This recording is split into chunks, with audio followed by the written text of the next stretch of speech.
संसार के सारा संसार ही समय सापेक्ष है।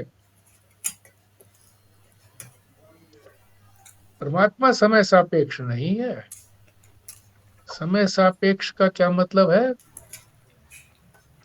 रिलेटिविटी। हर चीज की संसार के अंदर एक दूसरे से तुलना करके समझ में आती है। परमात्मा तुलना से समझ नहीं आता। परमात्मा तो तुलना से परे है, सापेक्षता से परे है। और यहाँ जो राक्षसों का नाश करना है वो तो इस पृथ्वी की बात है। तो यहाँ तो समय की बात रहेगी, समय का सापेक्ष रहेगा। तो किस चीज के लिए समय सापेक्ष की बात है? एक तो मन के नाश करने के लिए, एक वासना को समाप्त करने के लिए।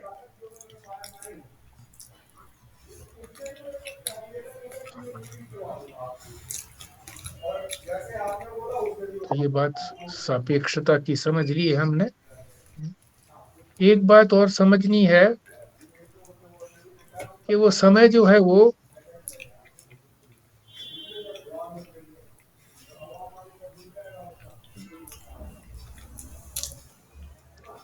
कब आएगा? जब उन राक्षसों का प्रारब्ध भोग क्षीण हो जाएगा। तो ये प्रारब्ध को ठीक तरह से समझना चाहिए। प्रारब्ध जो है वो पूर्व जन्मों के जो कर्म है, जब वो फल देने के लिए तैयार हो जाते हैं तो उस फल को भोगने के लिए ये शरीर मिलता है। फल दोनों तरह के हो सकते हैं, सुख भी और दुख भी, क्योंकि कर्म जो किए हैं कितना ही सावधानी से करो फिर भी कुछ न कुछ अशुभ कर्म, पाप कर्म हो ही जाते हैं। तो दोनों के भोग के लिए ही ये शरीर मिला है। तो जब तक ये भोग पूरा नहीं होता तो ये शरीर बना रहेगा। शरीर मिला ही इसलिए है कि वो इन प्रारब्ध भोग को समाप्त करे। जो भोगना है, जो प्रारब्ध ने दिया है उसको भोगे और मिटाए। पर हमारा क्या है कि प्रारब्ध भोग भी भोगते हैं और फिर उससे संस्कार भी बना लेते हैं। ये अच्छा लगा, ये चीज मेरे पास आई प्रारब्ध से, मेरे प्रियतन से नहीं आई। प्रारब्ध की चीज प्रियतन से नहीं आती है, कोशिश करने से नहीं आती है, स्वतः प्रकट होती है।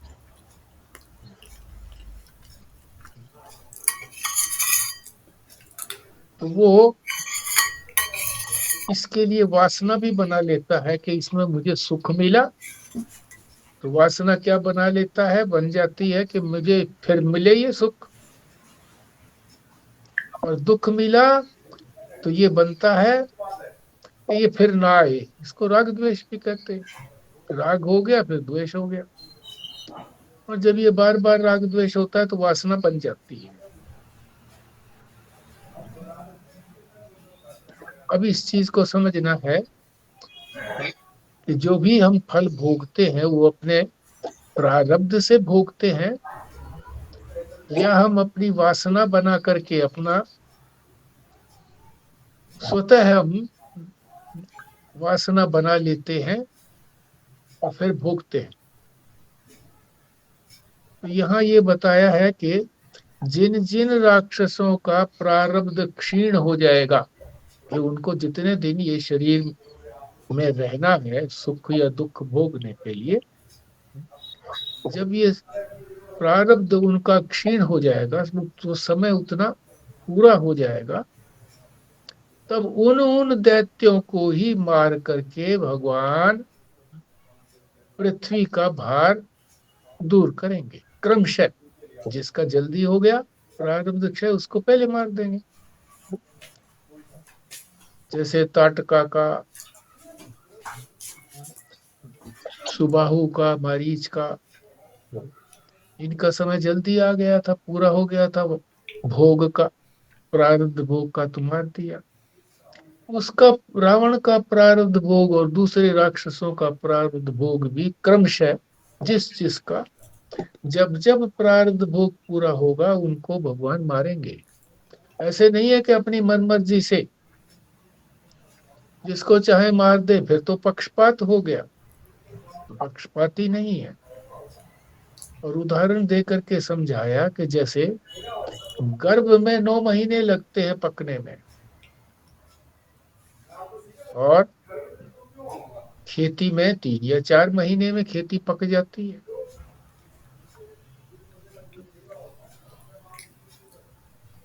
इसी तरह से जो इस आत्म विचार को, जब तक ये आत्म विचार नहीं किया जाता, आत्म विचार पक्का नहीं होता। आत्म विचार क्या है? कि मैं आत्मा हूं, बाकी सब अनात्मा है। अनात्मा से मेरा कोई लेना देना नहीं है। पहले तो हमको ये विवेक करना है। विवेक करके फिर इसी को हमने छोड़ना भी है, वैराग्य।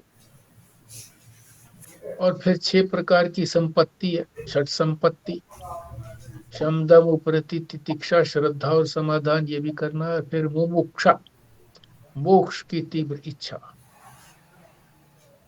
और फिर आत्म विचार करने के लिए अंतरंग जो साधन है, ये बहिरंग साधन थे 4। 3 साधन अंतरंग हैं, श्रवण मनन निध्यासन। तो श्रवण से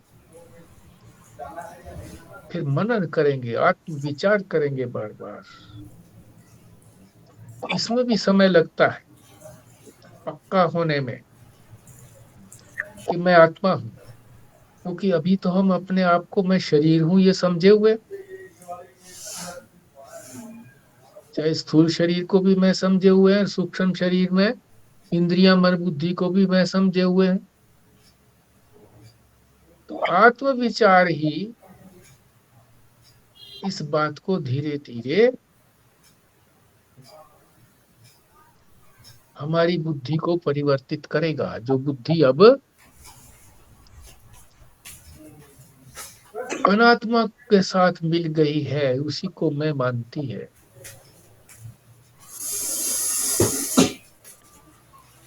तो ये आत्म विचार पक्का होगा तब रावण को मारा जाएगा। क्योंकि रावण रावण सामान्य राक्षस नहीं है। बहुत पुण्य किए हैं उसने, ब्राह्मण है। जैसे कल विमला जी ने कहा था कि वो ब्राह्मण है, उसने बहुत से तप किए थे, ये की, तो बहुत पुण्य भी किए हैं उसने। तो सारा प्रारब्ध भोग जो है उसका, सुख और दुख का, जब तक वो सारे सुख के भोग पूरे नहीं हो जाएंगे, बीच बीच में जो दुख भी है वो भी जब तक पूरा नहीं हो जाएगा, तब तक उसके शरीर का क्षय नहीं होगा, शरीर नहीं मारा जाएगा।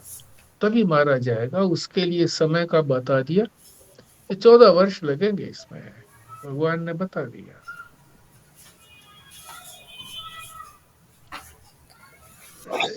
तो ये आप हम लोग ठीक से समझ गए हैं कि प्रारब्ध क्षीणता किसको कहते हैं, प्रारब्ध किसे कहते हैं, प्रारब्ध कैसे क्षय होता है। दूसरी बात ये समझनी है हमको,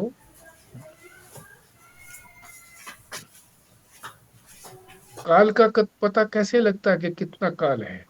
तो बताया कि जब इनकी वासनाएं समाप्त हो जाएंगी, तो वासनाओं को 2 प्रकार से बताया गया है कि वासनाएं 2 तरह की होती हैं। एक वासना होती है प्रारब्ध भोग के लिए जरूरी होती है। जब तक मन में वासना नहीं होगी, प्रारब्ध जो है मन में वासना पैदा करता है, हम नहीं पैदा करते, प्रारब्ध ही करता है। प्रारब्ध का मतलब परमात्मा ही, जो उसने बनाया है नियम, वो वासना पैदा करता है कि कभी किसी ने कोई रसगुल्ला खाया था, तो भगवान जो है ना उसको, उसके संस्कार बने, उन संस्कारों को प्रेरित करता है और उसे खाने की इच्छा होती है और उसको मिल भी जाता है बिना प्रयत्न के। तो बिना प्रयत्न के जो मिला है वो तो प्रारब्ध से मिला है। एक वासना तो ये हो गई। दूसरी वासना होती है, हम समझते हैं कि ये तो प्रारब्ध से कोई चीज आई है, पर हम तो उसके लिए प्रयत्न करते हैं।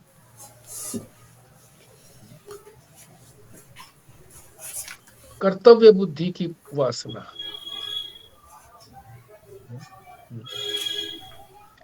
ये कर्तव्य बुद्धि जो है ना, ये जब कर्म करेगी, तो ये वासना जो है, ये भी प्रारब्ध भोग नहीं है। ये तो हमारे कर्म से जो वासना बनी है, क्योंकि हमने जो भी कर्म किए। अब देखो कहाँ रहती हैं वासनाएं। वासना मन में रहती है, कर्तापन बुद्धि में रहता है। कर्तापन समाप्त होने के बाद भी उसकी वासना बनी रहती है, कर्तापन की।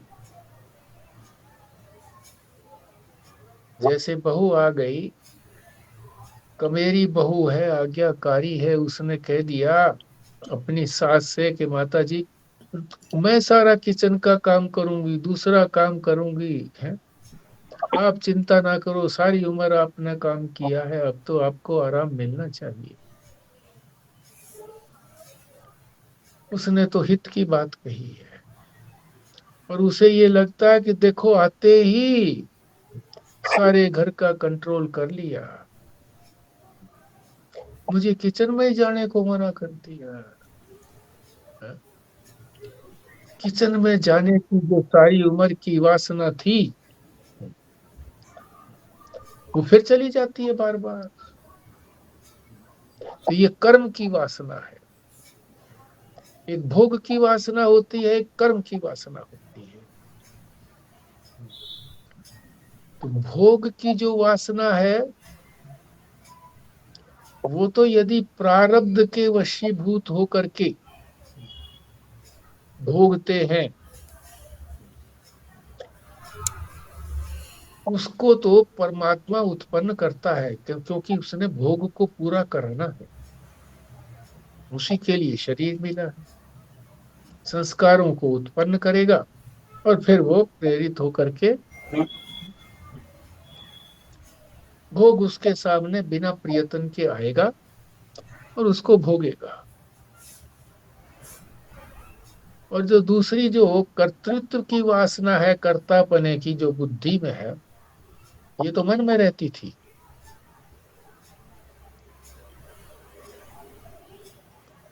भोग भी कर्तापन जो है बुद्धि में रहता है। भोग, कर्म भी रहता है, भोग भी रहता है, कर्तापना और भोक्तापना बुद्धि में रहता है।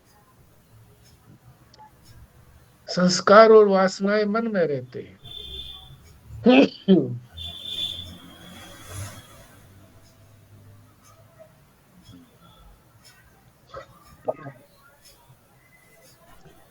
तो जो प्रारब्ध भोग की वासना है, उसका उदाहरण आप समझ लें। रामकृष्ण परमहंस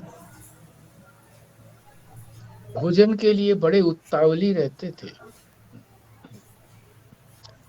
भक्तों के साथ बैठे होते, काली माँ का जिक्र किए होते और बड़े मगन रहते थे। मगर अचानक उठ करके रसोई घर में चले जाते थे और माँ शारदा से पूछते थे, पत्नी से, भोजन बनने में कितनी देर है। कई बार उन्होंने ऐसा किया, तो एक बार उनकी पत्नी शारदा ने कहा कि आप जो है सब लोगों के सामने बैठे बैठे और फिर यहाँ आकर के पूछते हैं कि भोजन में कितनी देर है। ये अच्छी बात नहीं है, क्या प्रभाव पड़ेगा लोगों के ऊपर। तो वो कहने लगे, सुनो, ये भोजन का जो की वासना है, ये धागा है मेरा। इस जीवन, ये जो जीवन लटका हुआ है, ये इस धागे से लटका हुआ है। जिस दिन ये धागा टूट जाएगा, तुम समझ लेना अब मेरा समय समाप्त हो गया। ऐसा ही हुआ।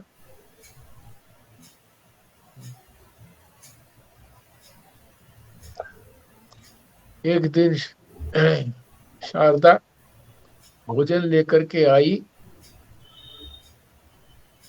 और उन्होंने कह दिया, नहीं खाऊंगा। माँ शारदा के हाथ से थाली गिर गई। समझ गई कि इन्होंने ये जो कहा था कि प्रारब्ध भोग का धागा जब तक है तब तक मैं भोजन के लिए लालायित हूँ, ये टूट गया तो समझ लीजिए कि अब भोग का प्रारब्ध मेरा समाप्त हो गया। तो ये है,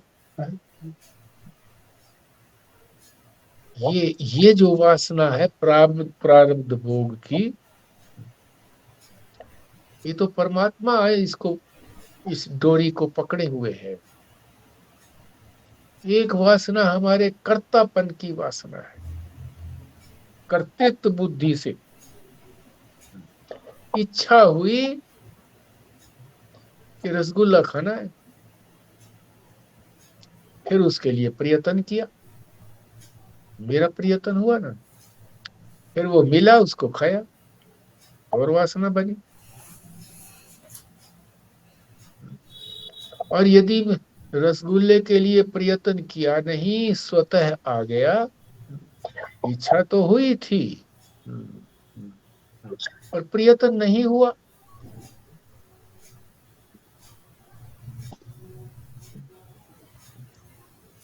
स्वतः आ गया, तो वो जो वासना उत्पन्न हुई थी वो परमात्मा ने उत्पन्न की थी, तो भोग हो गया, भोग कर लिया, खा लिया।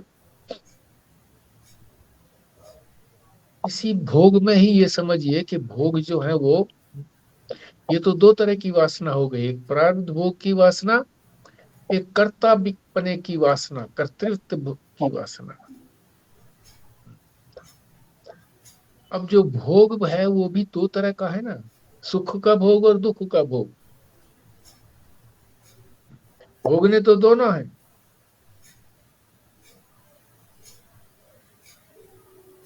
सुख का यदि हमारा प्रारब्ध है, पहले से निश्चित है, इस भोग के करने से सुख मिलना है, सुख के लिए ये भोग दिया है, तो सुख होगा। और जब दुख का भोग है निश्चित, तो क्या होगा, इच्छा तो होगी,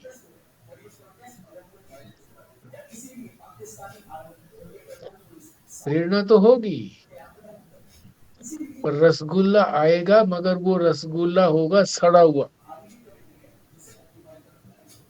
तो उससे क्या होगा, दुख होगा। क्योंकि पहले कभी सुख से मिला, उस सुख देने के लिए जो रसगुल्ला आया था वो अच्छा रसगुल्ला था, उसने सुख दिया था। अब पहचान हो गई, ये तो सड़ा रसगुल्ला है, इसलिए ये दुख दिया इसने, तो दुख का अनुभव होगा। ये दो बातें समझ ली कि वासना जो है दो तरह की है, एक प्रारब्ध भोग को भोगने के लिए, भुगवाने के लिए, भगवान भुगवाने के लिए उसके अंदर वासना आती है, पैदा करते हैं। और दूसरी जो है अपने कर्तापन की, कि हमारे में वासना उत्पन्न हुई और हम कर्म में लग गए, और कर्म से हमको जो प्राप्ति हुई उसमें होगी, उससे भी सुख हो या दुख की कोई जरूरी नहीं है कि हमारे कर्तापन से जो है सुख ही सुख मिलेगा, दुख भी मिल सकता है। तो ये बात है, एक तो ये महत्वपूर्ण बात समझाई है। तो ये पेज नंबर 68 पर है, और आधा जो है ये 69 पर है, यानी 68 और आधा पेज जो है 69 पर है। तो इसको पढ़ने की अपेक्षा समझ लिया है हमने ठीक प्रकार से, उस समझ में फिर कंफ्यूजन ना हो जाए, इसलिए हम इसको छोड़ते हैं पढ़ना, आगे चलते हैं।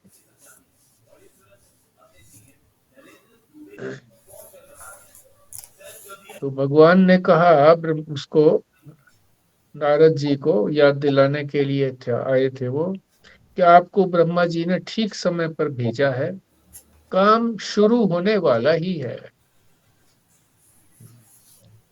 रावणस्य विनाशार्थम शवो गंता दंडका काननम चतुर्दश समास्तत्र भविष्यता मुनिवेश दृक्। हाँ, आप मैं कल ही, अगर ठीक हाँ जी, लगे, आपको ठीक लगेगा तो मुझे बोल देना, मैं पढ़ लूंगी। हाँ मैं बता दूंगा, बस ये एक और बात समझानी है, बुद्धि की बात, उसके बाद आप नहीं बोलना है। मैं कल ही दंडकारण्य की तरफ चल दूंगा, भगवान कह रहे हैं, धीरे धीरे राक्षसों के वध के द्वारा रावण को मारने की तैयारी कर दूंगा। देवताओं के मन में संकल्प उसी समय उठता है जिस समय कार्य पूरा होने वाला है। ये क्यों कह रहे हैं? क्योंकि ब्रह्मा जी ने तुम्हें प्रवृत्त किया है, तो मैं भी जानता हूं कि कल यहां से जाना है। देवताओं के मन में भी संकल्प आता है, तभी कार्य पूरा होता है। हमारे शरीर में भी देवता विराजमान है, हमारी इंद्रियां सारी देवता हैं, और इनका संचालन करने वाले समष्टि देवता हैं। ये जो हमारी इंद्रियां हैं सारी, 5 ज्ञानेंद्रियां, 5 कर्मेंद्रियां, अंतःकरण चतुष्टय चारों, ये सारे देवता रूप से है हमारे अंदर बैठे। ये है व्यष्टि देवता, मेरा देवता अलग, दूसरे का देवता अलग। देवता का मतलब जो द्योतनाथ देवता, जो प्रकाश करते हैं, जिससे ज्ञान होता है। तो ज्ञान होता है ना इनसे, हमारे को मन से भी ज्ञान होता है, इंद्रियों से, आंख से, कान से, सबसे ज्ञान ही तो होता है। कर्म भी होता है, आने जाने को भी वो ज्ञान ही कहा जाता है, कि ज्ञान आया ज्ञान गया, ऐसे बोल दिया जाता है। तो देवताओं के मन में, यानी समष्टि देवता, हमारे शरीर में तो व्यष्टि देवता बैठे हैं, अलग अलग देवता, अलग अलग शरीर में देवता, उनके सबके अलग अलग देवता हैं, अपने अपने देवता हैं। है तो देवता वही सबके, पर वो वहां उनको प्रेरित करेंगे, हमें यहाँ प्रेरित करेंगे, हमारे देवता जो बैठे हैं हमारे अंदर। समष्टि देवता एक ही है, वही सारे शरीरों के अंदर जो देवता बैठे हुए हैं, व्यष्टि देवता उनको प्रेरित करते हैं। यही बात ये कही है कि जिस समय में कोई कार्य पूरा होना होता है, तब देवताओं के मन में संकल्प होता है कि मैं अनुग्रह करूं, ताकि ये इंद्रिया, मन, बुद्धि आदि कर्म में प्रवृत्त हो, काम पूरा करें। ये भी बात समझ ली, बस एक बात और बात समझ लें आप। सीता को निमित्त बनाकर, बुद्धि को निमित्त बनाकर ही वासनाओं को मारना पड़ता है। वासनाएं मरेंगी कैसे? बुद्धि के माध्यम से ही मरेंगी, बुद्धि। सीता कहा ना, सीता को निमित्त बना करके सीता जी को बताया था कि वहां अधिदैव जगत में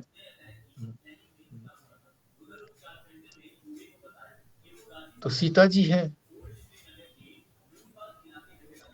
और हमारे यहाँ जो है ये बुद्धि तत्व है, सीता बुद्धि।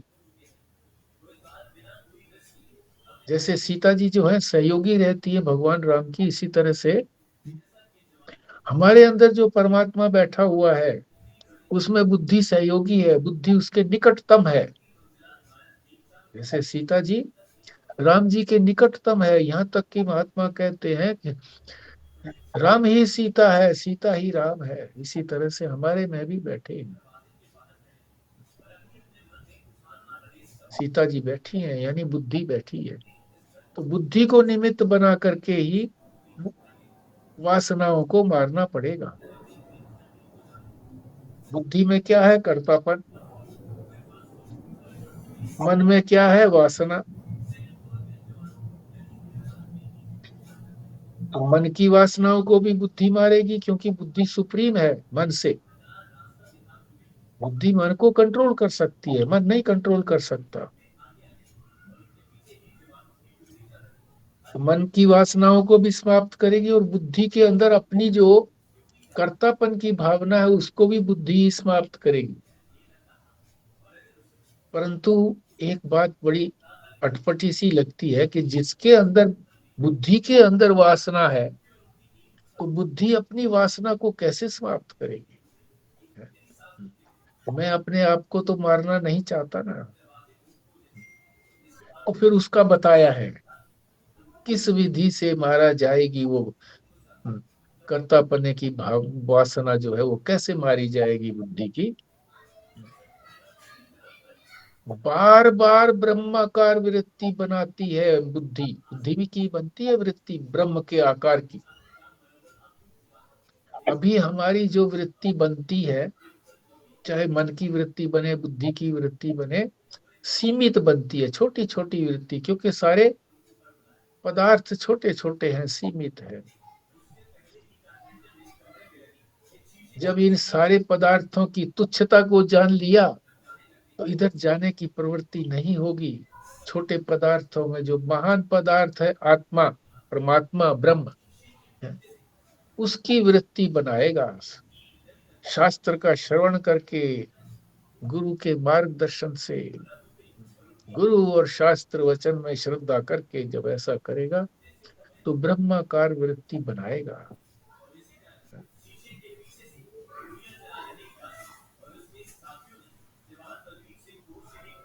बुद्धि तो कहते हैं ना कि बुद्धि तो असमर्थ है, इंद्रियातीत है। बुद्धि भी तो इंद्रिय है ना।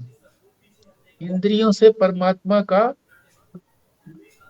को नहीं पकड़ा जा सकता, समझाया भी नहीं जा सकता। मगर फिर भी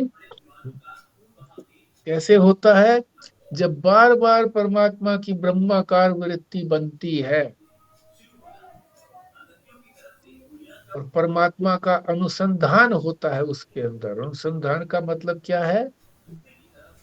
कि ये ब्रह्माकार वृत्ति बनती रहे, और जब ब्रह्माकार वृत्ति बन गई, तो फिर सदगुरु देख लेते हैं कि ये ब्रह्माकार वृत्ति, अभी छोटी छोटी वृत्तियां इसकी बनती ही नहीं है।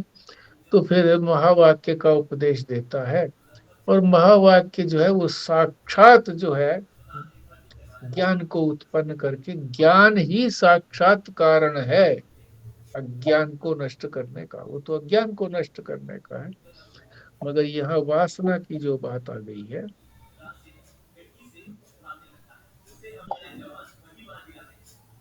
तो वो ब्रह्माकार वृत्ति ही फिर उसको, वासना को समाप्त करेगी। वासना हमेशा छोटी छोटी वस्तुओं की होती है, ब्रह्म के आकार की क्या वासना होगी?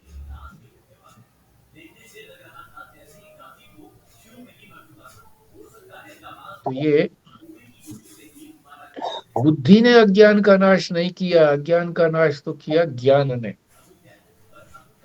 और बुद्धि ने वासना का नाश नहीं किया, वासना का सहारा लेकर के ब्रह्माकार जो वृत्ति बनी, उस वृत्ति ने वासना का नाश किया। ये बात भी समझ में आ गई है। एक तो हमने जो था वो प्रारब्ध भोग की बात,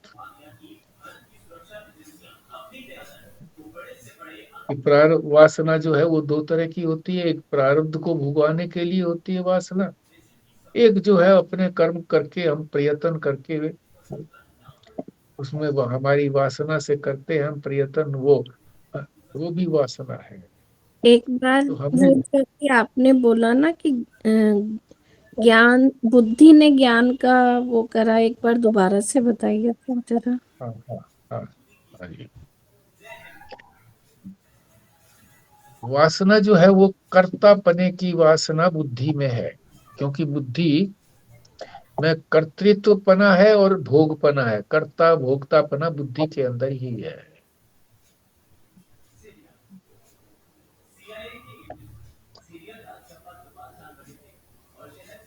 तो ये जो कर्तापने की जो भोग की वासना है, इसको समाप्त करना है। प्रारब्ध की जो वासना है, जो परमात्मा प्रेरित करते हैं, बिना प्रयत्न के वस्तु सामने आ जाती है, वो तो परमात्मा के कारण आती है। पर जो हम अपने प्रयत्न से, कर्तापने से जो करते हैं, वो वासना जो है, कर्तृत्वपने की वासना, वो कठिन वासना है। उसी को दूर करना होता है। तो बुद्धि तो स्वयं तो कर नहीं सकती है, पर क्या करेगी बुद्धि जो है, ब्रह्म के आकार की वृत्ति तो बना सकती है, क्योंकि वृत्ति बनाना बुद्धि का काम है। मन का भी काम है वृत्ति बनाना। मन का काम है संकल्प विकल्प की वृत्ति बनाना, बुद्धि का काम है निश्चय की वृत्ति बनाना, निश्चय। तो ब्रह्म के आकार की जब वृत्ति बनाती है बुद्धि, बार बार बनाती है, तो उसको निश्चय हो जाता है। अब ये वासना छोटी छोटी जगह नहीं जाएगी। अब वासना ये परमात्मा की ही वासना बनी है, क्योंकि परमात्मा के आकार की, ब्रह्म के आकार की वासना बनी है, तो उसको वासना नहीं कहते हैं। परमात्मा के आकार की वासना यदि बनती है बार बार करने से, तो वो तो वासना का पेट फाड़ देती है। हाँ जी। ये जो कर्ता और भोक्ता जैसे आपने बताया कि बुद्धि में है, तो हाँ ये पहले हमने कभी डिस्कस किया था कि ये विवेक से हम इसको काट सकते हैं। तो विवेक तो हाँ। बुद्धि ही करेगी। हम्म। अब विवेक करके तभी तो उसने ब्रह्माकार वृत्ति बनाई। पर उसका नाश जो है, वासना का नाश बुद्धि ने नहीं किया, ब्रह्माकार वृत्ति ने किया ना।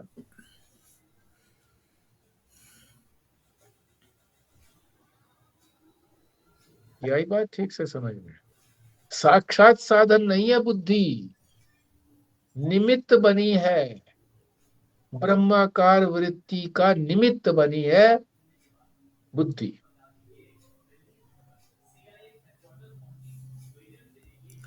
अब ब्रह्माकार वृत्ति का मतलब कि ईश्वर को समष्टि रूप देखना।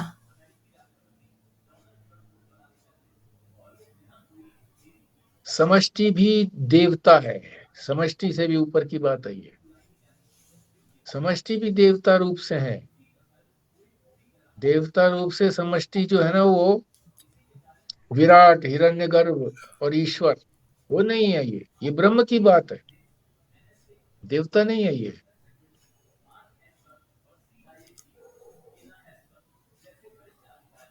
ईश्वर की बात नहीं है, ब्रह्म की बात है, अधिष्ठान की बात है, जिसमें और कुछ है ही नहीं।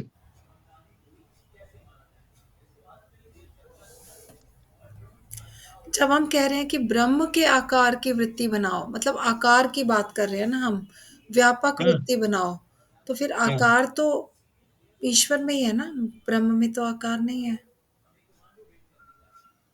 अब ब्रह्म की वृत्ति बनाने के लिए किस आकार को हम कहेंगे? कहने के लिए कहना पड़ेगा आकार। ब्रह्म का कोई आकार तो होता नहीं है। आकार जो है वो तो किसी आकार वाली, शक्ल वाली वस्तु का ही तो आकार बनेगा। पर तो उसकी तो शक्ल है ही नहीं, निराकार है। निराकार, तो निराकार भी तो कह दिया ना, निराकार। तो निराकार की वृत्ति समझ लो उसको। ब्रह्माकार वृत्ति ना कह करके निराकार वृत्ति कह लो। कोई भी आकार नहीं है, पर ये प्रसिद्ध है कि ब्रह्म के आकार की वृत्ति बनती है। आकार होता नहीं है। व्यापकता का क्या आकार होगा? आकार तो तभी होता है जब कोई सीमाएं कटती हैं, तब आकार बनता है। जब सीमा कोई कटती नहीं है, सीमित चीज है, इनफाइनाइट चीज है, तो आकार नहीं है। कहा जाता है कि ब्रह्माकार वृत्त।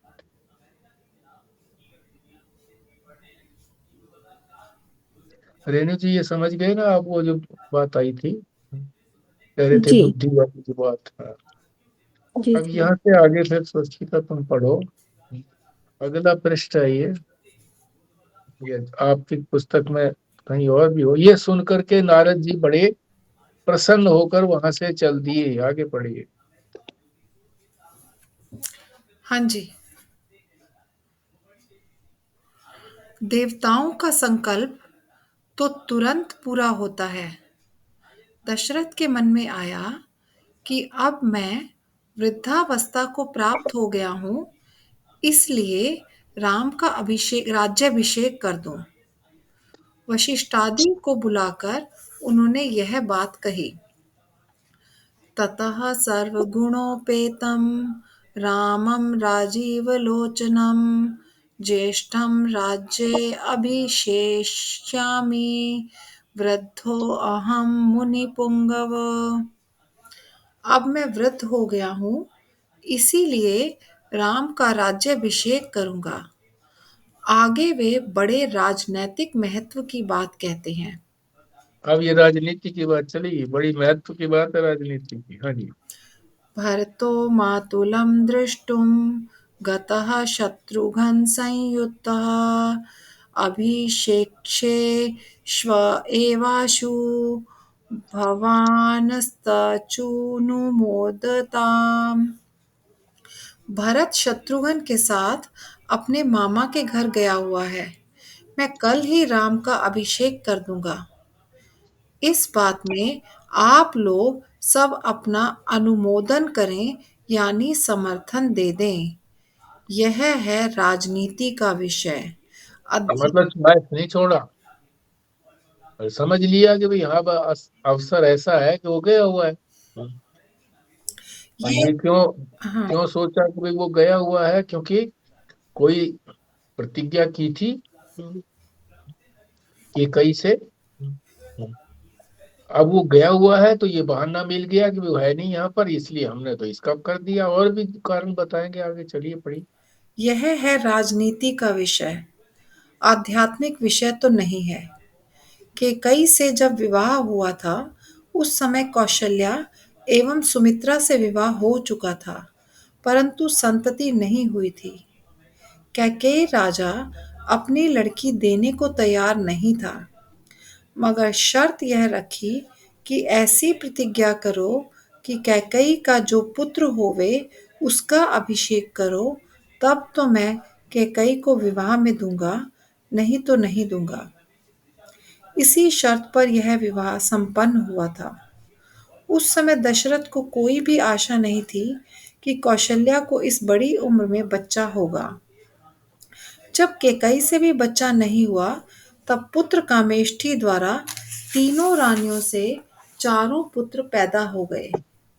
यह बड़ी संकट की परिस्थिति थी।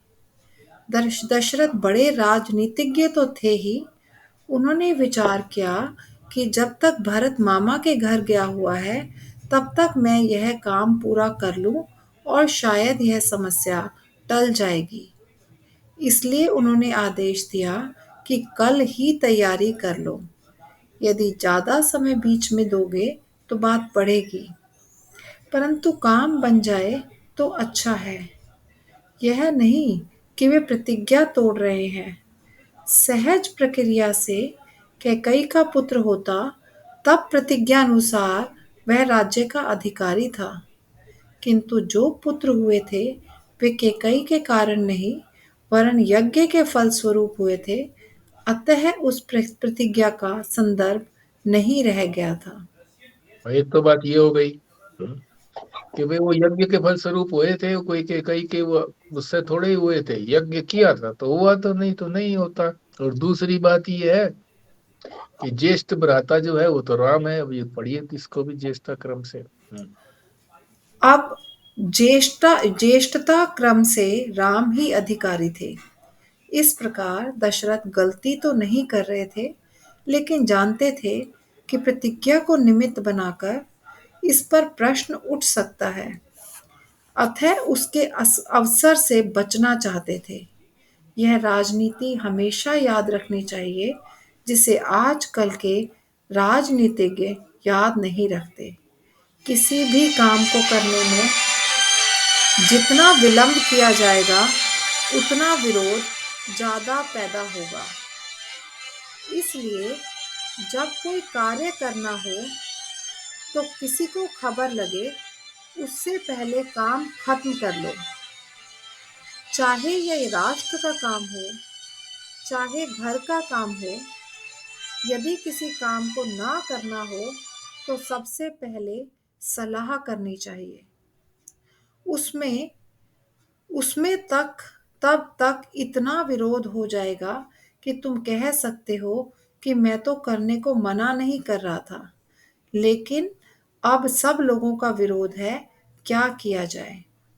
इंग्लैंड में एक प्रसिद्धि है कि कोई काम पार्लियामेंट को नहीं करना होता है तो कमीशन बिठा देते हैं।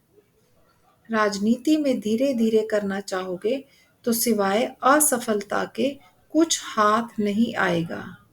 दशरथ जानते थे कि कई विघ्न आ सकते हैं, इसलिए समय नहीं बिताना चाहते थे।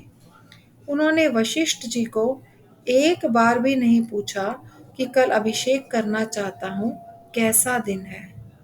शास्त्रकार कहते हैं कि जिस कार्य को करना हो, उसके लिए जब पूर्ण उत्साह हो तब उसे कर लेना चाहिए। इसलिए उन्होंने तुरंत कहा, कल ही करना है। वशिष्ठ जी से केवल यह कहा कि अभिषेक की तैयारी करो। वशिष्ठ जी ने कहा, ठीक है। उन्होंने सबको बतला दिया कि क्या क्या सामग्री एकत्रित करनी है। फिर वे राम को इसकी सूचना देने गए। आज ये समझ लिया ना आपने, यहाँ तक तो सरल बात है सारी। कोई इसमें तो वो बात है नहीं, कोई अगर नहीं समझ में आई हो तो आप बोलिए कोई। ये सारा ठीक है। हाँ, चलिए फिर मेरे को। रत्नासने समावेश्य पादौ प्रक्षाल्य भक्तितः तदपः शिरसा धृत्वा सीतया सह राघवः।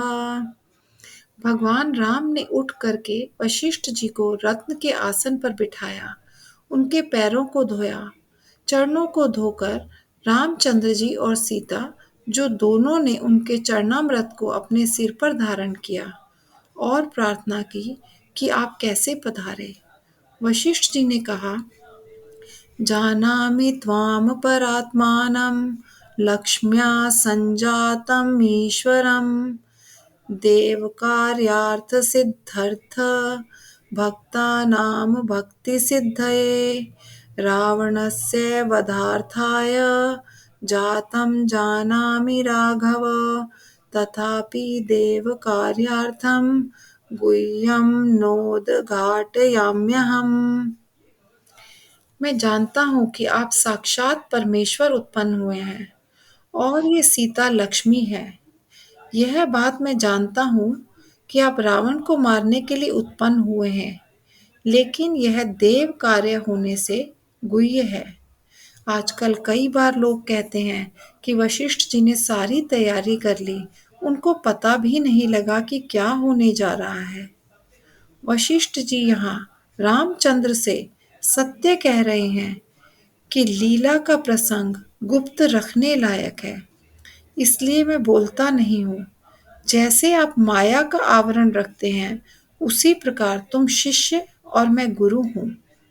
इस संबंध में अनुकूल व्यवहार करूँगा। आप खेल रहे हैं कि मैं बद्ध जीव हूँ, ऐसे ही मैं खेल रहा हूँ कि आपको ज्ञान का उपदेश दे रहा हूँ। वास्तव में न मैं उपदेशक हूँ और न आप उपदेश लेने वाले हो। सिवाय एक परमात्म तत्व के कहीं कुछ नहीं है। जैसे नाटक के अंदर ना कोई किसी स्त्री को भगा के ले जाता है और ना कोई किसी को पकड़कर जेल में डालते हैं। दिखता है कि औरत को भगा ले गया और उसको पुलिस ने पकड़ लिया, लेकिन वस्तुतः क्या भगाया? क्या वह जेल में बंद हुआ? इसी प्रकार वह परम ब्रह्म परमात्मा अविद्या के अंदर लीला कर रहा है। मैं बंधा हुआ हूँ और वही पर ब्रह्म परमात्मा दूसरे शरीर में लीला कर रहा है। मैं ज्ञान का उपदेश देकर जगा रहा हूँ। दोनों लीलाएं हैं। वह तो जैसा है वैसा ही है। सच्ची बात यह है कि राजा दशरथ ने मुझे यहाँ भेजा है, क्योंकि कल आपका राज्याभिषेक होना है। अतः इसके लिए आप तैयारी करें। हाँ, ये तो मतलब ये सूचना देने के लिए चले गए, जो दशरथ का आदेश था कि भाई वो राम को बता दो, तैयारी कर लो सारी। अब जो है ना, सनातन धर्म के अंदर कोई भी सत्कार्य करना हो तो उसके लिए क्या क्या विधि विधान है, क्या तपस्या करनी पड़ती है, ये आगे बता रहे हैं। तो बोलिए, पढ़िए, इसको भी पढ़ लेते हैं। हाँ जी। सनातन धर्म के अनुसार कोई सत् कार्य करना पड़े तो पहले इसके लिए तपस्या की जाती है। पाश्चात्य संस्कृति और भारतीय संस्कृति में यह आधारभूत भेद है। वे लोग भोगादि पूर्वक प्रसन्नता के कार्य को करते हैं और हम तपस्या के द्वारा प्रसन्नता के कार्य को करते हैं। इसलिए नियम है कि विवाह के पूर्व 3 दिन तक बिना नमक खाए हुए, कोरा कपड़ा पहने हुए, तपस्या के द्वारा अपने को विवाह के लिए तैयार करो। पुराने लोगों को पता होगा कि लड़कियों को तेल चढ़ता था, उसके बाद वे बाहर नहीं निकलती थी। यह दृष्टि तपस्या की थी। आजकल पाश्चात्य दृष्टि से प्रभावित होकर विवाह के पहले तक कहाँ कहाँ दुनिया भर में घूमते रहते हैं। तपस्या की बात ही नहीं, केवल भोग ही प्रधान होता जा रहा है। वशिष्ठ जी ने कहा, कल तुम्हारा अभिषेक होना है। आज उपवास करो, जमीन पर सो और इंद्रियों को सर्वथा नियंत्रण कर ब्रह्मचर्य आदि का पालन करते हुए प्रातःकाल तुम पिता के पास पहुंच जाना। ऐसा कहकर वशिष्ठ जी चले गए। यह बात चारों तरफ फैलने लगी। कौशल्या जी ने भी इस बात को सुना और अत्यंत प्रसन्न हो गई। उसने विचार किया कि दशरथ सत्यवादी हैं, इसलिए जो कहा है वह अवश्य करेंगे। अर्थात कौशल्या के मन में यह बात जरा खटकी, क्योंकि कैकेयी विवाह के समय ही वह राजमाता बनने की आशा छोड़ चुकी थी। लेकिन फिर उसने अपने मन को कहा, इन्होंने अपने मुंह से बात निकाली है तो पूरी जरूर करेंगे। सत्यवादी हैं, परंतु अपने पति को जानती थी, पत्नी से तो कुछ छिपा नहीं रहता। कैकेयी वशगः किन्तु कामुकः किं करिष्यति इति व्याकुलचित्ता सा दुर्गां देवीं पूजयत। यह बात ठीक है कि सत्यवादी हैं, इसलिए बात टालेंगे नहीं, परंतु साथ में वे कामना के वशीभूत हैं। कामुकता के कारण वह कैकेयी के वश में रहते हैं। जो बातें पहले हुई थी उन्हें याद कर उसने दुर्गा देवी का पूजन प्रारंभ कर दिया, ताकि किसी तरीके से देवी की कृपा से अभिषेक का काम निर्विघ्न हो जाए। कौशल्या की दुर्गा पूजन की इस तैयारी को देखकर देवताओं ने विचार किया, यदि दुर्गा देवी ने अपनी कृपा कर दी तो हमारा काम गड़बड़ हो जाएगा, इसलिए हम भी किसी देवी को मनाएं। एतस्मिन्नन्तर्ते देवा देवीं वाणीमचोदयन् गच्छ देवी भुवो लोकमयोध्यायां प्रत्नतः रामाभिषेकविघ्नार्थं यतस्व ब्रह्मवाक्यतः। उन्होंने सरस्वती वाणी देवी से कहा कि हे देवी, अब तुम अयोध्या में जाओ, वहां कौशल्या जी अभिषेक के लिए कोशिश करेंगी, इसलिए उसमें व्यवधान डालने के लिए आपका जाना ब्रह्मा जी ने जरूरी समझा है। हाँ जी, अब ये देखो ना। ये ठीक समझती थी कौशल्या जी। और ये जानती थी कि भाई मैं अब राजमाता नहीं बनूंगी, क्योंकि जो प्रतिज्ञा की है दशरथ ने, तो उसको पूरी करेंगे। मगर ये भी जानती थी कि वो सत्यवादी भी हैं, जब उन्होंने ये कहला भेजा कि भाई कल राज्याभिषेक है, तो पूरा करेंगे भी, जरूर पूरी करेंगे। पर ये भी जानती थी कि वो कामना के वशीभूत भी होते हैं। और कामना के वशीभूत होने का क्या मतलब है कि वो केकई से प्रभावित है। इसलिए उसने दुर्गा जी को मनाना शुरू किया, पूजन किया, ताकि वो निर्विघ्न जो है उनका राज्याभिषेक राम का हो जाए।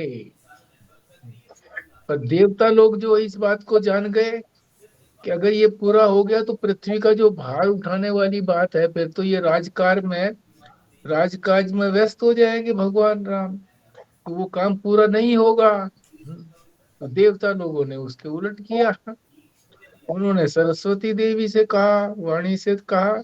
वाणी की जो भी वाणी हमारे है, वाणी है उसमें जिसके सरस्वती बैठी होती है, तो उसकी वाणी जो है ना वो अति सुंदर वाणी और अति बुद्धिमत्ता वो शब्द निकलते हैं। ये हमारे पुरी के शंकराचार्य निश्चलानंद जी सरस्वती, इनका बहुत बार हम प्रवचन सुनते थे कुंभों के अंदर। तो यही मन में आता था, देखो क्या वो सरस्वती देवी जो है जिव्या के ऊपर बैठी हैं, सोचना ही नहीं पड़ता, निकलते जाते हैं शब्द, निकलते जाते हैं, बढ़िया बढ़िया अच्छे शब्द। उन्होंने उसको कहा कि भाई तुम वैसा प्रयत्न करो कि ये अभिषेक जो है वो इसमें कोई रुकावट आ जाए, ताकि ये जो काम जो था ब्रह्मा जी ने जरूरी समझा था कि पृथ्वी का भार हटाने के लिए राक्षसों को मारना जरूरी है, ये संपन्न हो जाए। राजकाज में लग जाएंगे तो फिर ये संपन्न नहीं होगा। यहीं तक हम विश्राम लेते हैं। तो आपको ये कथा भाग किसी को नहीं समझ में आया हो, कोई अटपटा सा लगा हो कहीं जगह, तो वो पूछ लें। और जो दो तीन महत्वपूर्ण बातें आई थी वासना की, कि वासना दो तरह की है, एक प्रारब्ध क्षय की वासना और एक अपने कर्तापन की वासना। हाँ जी।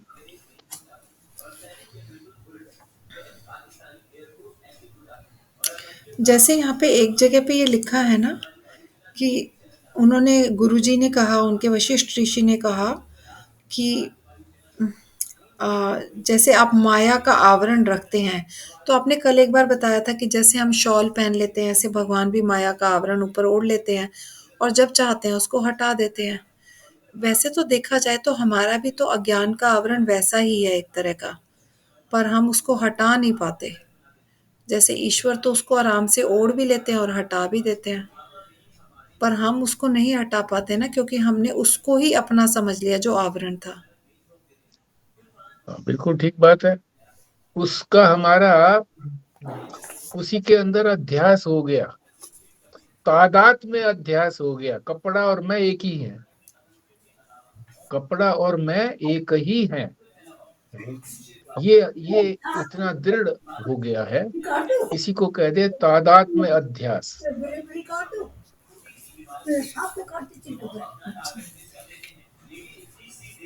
तो वो कठिन है, क्योंकि हमारे में अज्ञान की दृढ़ता है, भगवान में अज्ञान है नहीं। उन्होंने तो किसी कर्म के लिए इस बात को ओढ़ लिया है, कर्म किया, उतार दिया, उतरा ही पड़ा है उनका, अभी भी उतरा ही पड़ा है। पर माया की वो उपाधि लेकर के जो लीला करनी है उन्होंने कर ली, जैसे नाटक के अंदर बताया है कि उसी तरह के कपड़े पहन लिए। एक ने राम के पहन लिए, एक ने रावण के पहन लिए, एक ने हनुमान जी के पहने, अपना अपना रोल करते हैं। तो वो अंदर से तो जानते हैं कि मैं वो नहीं हूँ, जिस चीज का मैं रोल कर रहा हूँ वो मैं नहीं हूँ। इसी तरह से भगवान भी जानते हैं कि मैं अपने स्वरूप को जानते हैं। और इसी तरह से वशिष्ठ मुनि जी भी अपने स्वरूप को जानते हैं कि मेरे में और उनमें कोई अंतर नहीं है। पर यह है कि जैसे वो माया का व्यवहार कर रहे हैं तो मैं भी वैसा ही माया का व्यवहार कर रहा हूँ कि मैं गुरु बना हुआ हूँ और वो शिष्य बने हुए हैं। मैं उनको शिक्षा दे रहा हूँ, वो शिक्षित हो रहे हैं। जानते हुए कर रहे हैं ऐसे, क्योंकि करना होता है माया का। संसार के अंदर जितने भी ये सारे कार्य हो रहे हैं माया के कारण हो रहे हैं। हम इस माया को समझ नहीं पाते, लीला को समझ नहीं पाते हम इसको। हो रही है लीला ही, और लीला वो वही कर रहा, अकेला ही है वो सब जगह। वही अकेला जो है गुरु बन जाता है, वही अकेला शिष्य बन जाता है, वही अकेला जो है सारा संसार बन जाता है। बन क्या जाता है? माया से बनाता है। बनाता कुछ नहीं है, माया दिखा देता है। बनती बनाती कुछ नहीं है चीज, दिखा देता है बस। हाँ जी।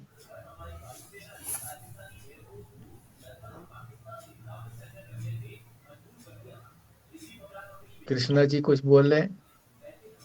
रेणु जी प्राशर बोल रहे हैं कुछ? हाँ जी, सब ये जो सृष्टि है वो तो माया का ही खेल है। हाँ। होना जाना कुछ नहीं है, बस सिर्फ इसमें फंसना है, अटकना है। जो जिसको इसका ज्ञान हो गया वो तो इससे अलग हो जाएगा, और बाकी सब जीवित में फंसे हुए हैं। बिल्कुल ठीक बात है। ये फिर ज्ञान के लिए प्रयत्न करना ही पड़ेगा। प्रयत्न क्या करना पड़ेगा? पहले अपने आप को तैयार करना पड़ेगा, योग्य योग्य बनाना पड़ेगा। जो हम अयोग्य हैं, किसी बात को हम ठीक से नहीं कर पाते हैं, ठीक से नहीं समझ पाते हैं, उसके लिए यही सारा पापड़ बेलना उसी के लिए है। जानने के लिए पापड़ नहीं बेलना है, पापड़ बेलना है अपने आप को सुधारने के लिए, अपने मन को सुधारने के लिए।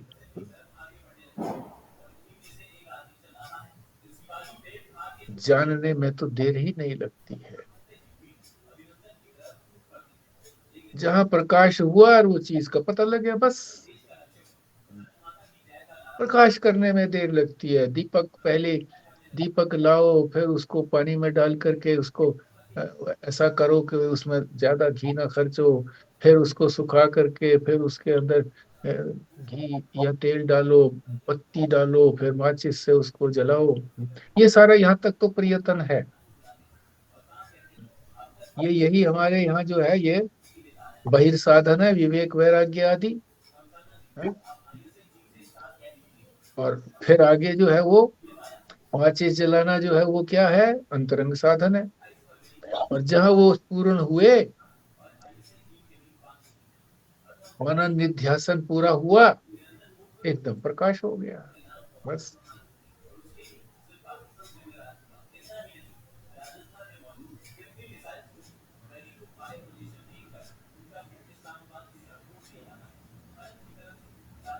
मुझे ना ये ज्ञान मार्ग बहुत डिफिकल्ट लगता है।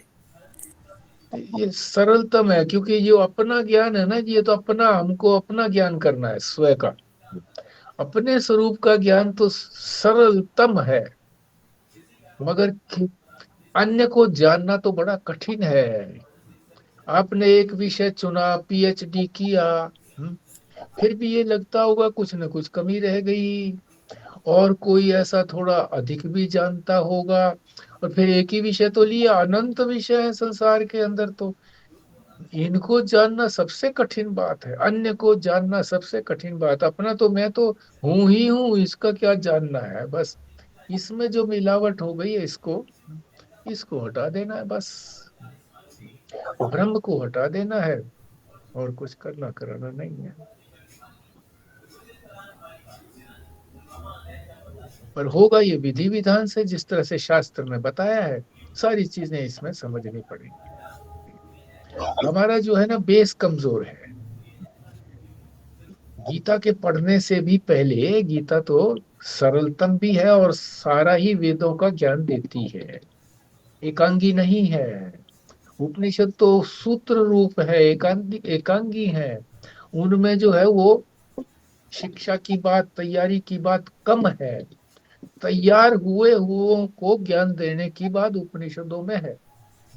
गीता में वो नहीं है, मगर फिर भी इसके लिए भी तैयारी नहीं है। इसके लिए जो प्रकरण ग्रंथ है 3, तत्व विवेक,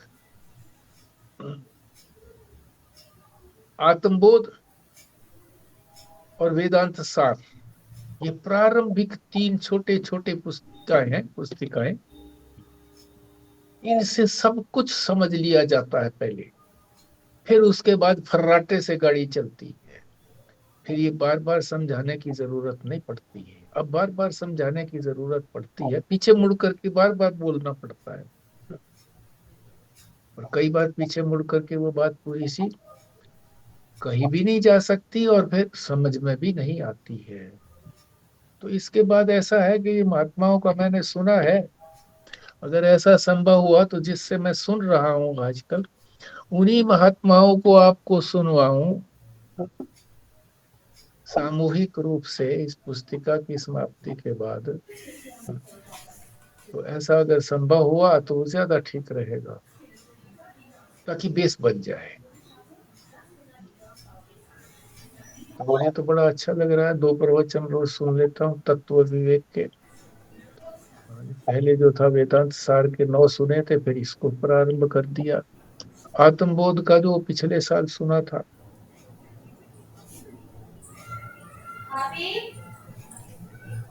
ठीक है जी, अब पूर्णाहुति के लिए मैं, पराशर जी आप करिए पूर्णाहुति।